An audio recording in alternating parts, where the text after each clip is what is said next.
So the second thing that's wrong with the American healthcare system may not exactly be in the system. It's the way it's described usually to the consumer, to the person who needs to be, who is considering things.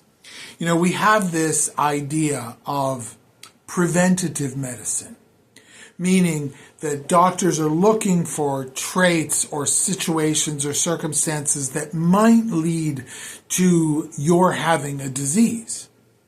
And of course, when you're reading about these online, or you're reading about medications, or you're reading, you know, your people are talking to you about your risks for certain things, and they want to give you medication for that. And statins are a big one. I'm not going to go into statins. There's a lot of people who have done a lot of talk on statins. But the idea here is the way they present it. And of course, in magazines and online, it wants to be sensational. You're going to die if you don't do this. But you're not.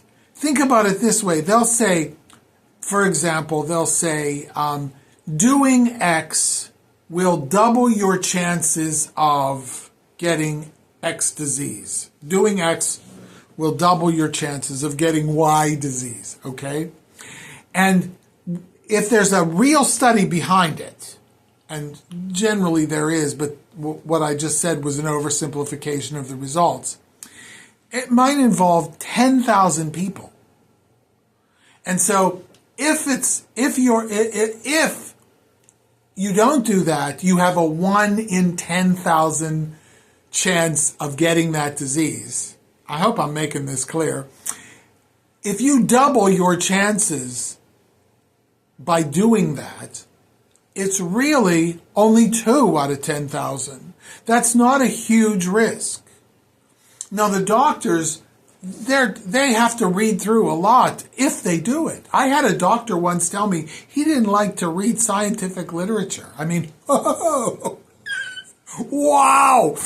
Anyway, so it's like, I want to be informed.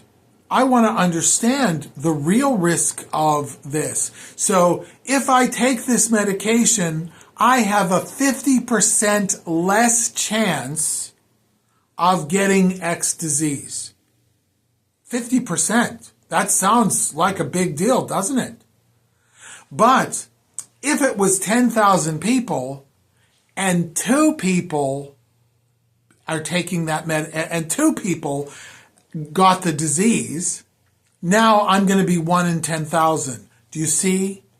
And so would you take that medication with the long list of side effects that they tell you real fast?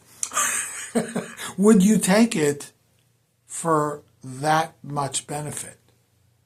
Okay? And doctors are told these things.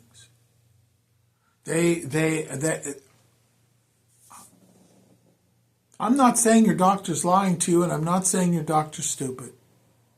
But I'm saying if you can't read scientific literature, and you can find it usually all free on a place called pubmed.gov.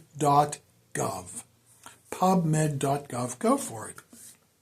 If it's too dense for you, okay, there's something else you might consider. There's a book called Overdiagnosed. Overdiagnosed. Look it up. And you'll see how this idea of preventative medicine basically gets us to take medications that aren't maybe aren't doing so much for us as we think. And sometimes they're doing harm.